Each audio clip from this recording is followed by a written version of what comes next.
Now, one of the most important things to remember concerning the feasts of the Lord in Leviticus 23 is to who they belong to. It goes to say in Leviticus 23:2, speak to the sons of Israel and say to them, the feasts of the Lord, which you shall proclaim, are to be holy convocations. Even these are my appointed feasts. All too often in Christianity, we say, oh, those are the feasts of the Jews, discard them, throw them out, trash them, put them into the trash bin of history. That's all old. Nowhere does it say the feast of the Jews. These are the feasts of the Lord. He says, these are my feasts. Think about that. God is the one who's the boss who sets the appointments in the day timer. Now, he's invited the Jews to come and participate. That doesn't make it the feast of the Jews or the appointments of the Jews. It was the appointment of God, and if they don't want to come, that's their problem, but I sure sit. If you belong to the Lord, then the feast belong to you. So it's very important to realize that they're his feasts. Even in Exodus chapter 12, verse 11, concerning the Passover, it says, and thus shall you eat it with your loins girded, your shoes on your feet, your staff in your hand, eat it in haste. It is the Lord's Passover. It doesn't say it's the Jewish Passover. It says it's the Lord's Passover. It belongs to him. It's all too often from an anti-Semitic viewpoint that we relegate all the feasts of the Lord to the trash bin of history. But what does Colossians say? These things are shadows of things to come, which means that haven't arrived yet. Which brings me to the next point. The feasts were also called in Leviticus 23 holy, which means what? Set apart. Convocations. Now, what does convocation mean? It means an assembly. But what's fascinating, the Hebrew word here is mikra, and it implies a dress rehearsal. Okay, so for every year, God told them around 1500 BC, they were to slay the Passover lamb on Passover at 3 in the afternoon. So every year, the Jews are killing the Passover lamb on Passover at 3 in the afternoon. And when do you think Jesus died? On Passover at 3 in the afternoon. He didn't die in July. He didn't die in December. So every year, they were doing the dress rehearsal of what was to come. Okay? Well, that's what the fall feasts are. They're the dress rehearsal of what's coming at his second coming. I mean, I can't help but think about this. Yom Teruah, the Feast of Trumpets, when we come together, we blow the shofar 100 times. Okay, that's traditionally what is done. The last blast is known as the last trump.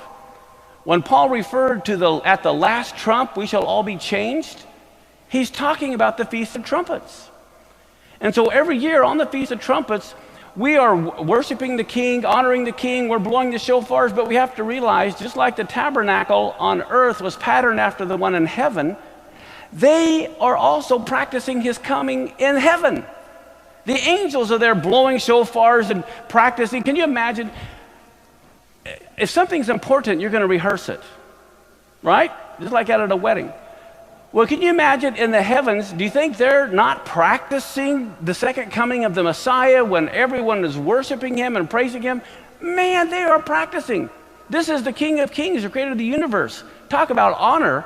Just like if some governor or king or president was coming and we were going to honor him, we'd want to make sure everyone knew where they were going to stand, what they were going to do, and rehearse everything so it's ready. Well, that's what they're doing in heaven. And so on that day, while they're doing it in heaven, we're supposed to be practicing it on earth. And again, think about what it's going to be like one of these days on the Feast of Trumpets. We're there honoring and praising the King and blowing the shofar, and the next thing we know, we're going to be in the presence, and we're going to... In Revelations, God said that Messiah was slain from the foundation of the world. When it says he was slain from the foundation of the world, what this is saying is the Father knew the year, the month, the day, the exact hour that Yeshua would die. Do you think Yeshua died and the Father went, oh, good grief, we got to go to plan B? That's not what happened. He had it all planned out from the very beginning. He knew what day Yeshua was going to die, what time he was going to die. You know, the Father even picked what songs were going to be sung at his funeral. I can tell you the songs that were sung. Okay, God is very detailed. But here's the important thing. And I think this is so important. We just got done reading in Genesis 1:14, God created the sun and the moon for signs and what? Seasons, okay? Signs and seasons. And signs mean signals. The word seasons mean for his divine appointments, right? With that understanding, look at 1 Thessalonians 5, chapter 1. What is Paul saying? Concerning the times and the seasons, brethren, you don't have any need I should write to you. Why does he say that to them? They know the times and the seasons. They understand that it means a divine appointment, not seasons.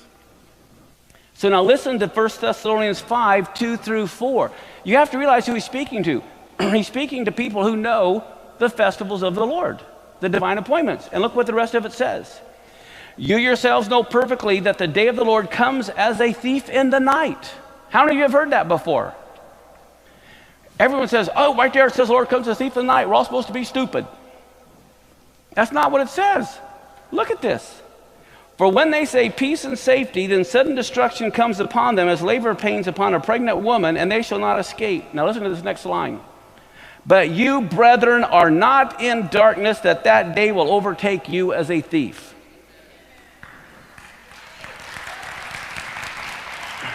Why will that day not overtake you as a thief? Because you understand the times and the seasons.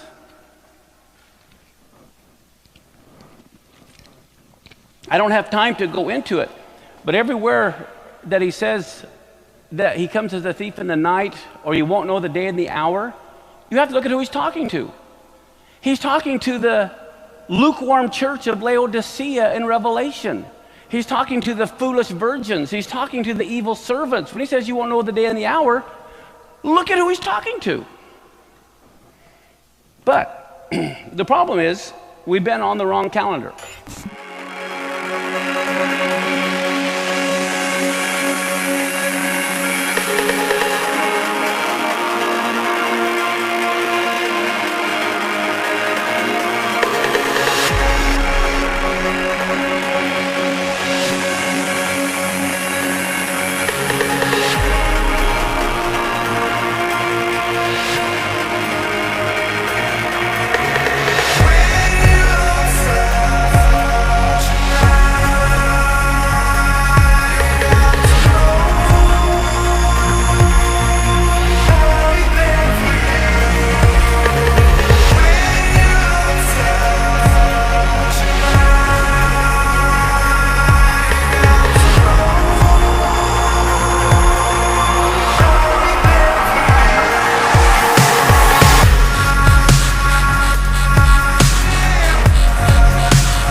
White hood star.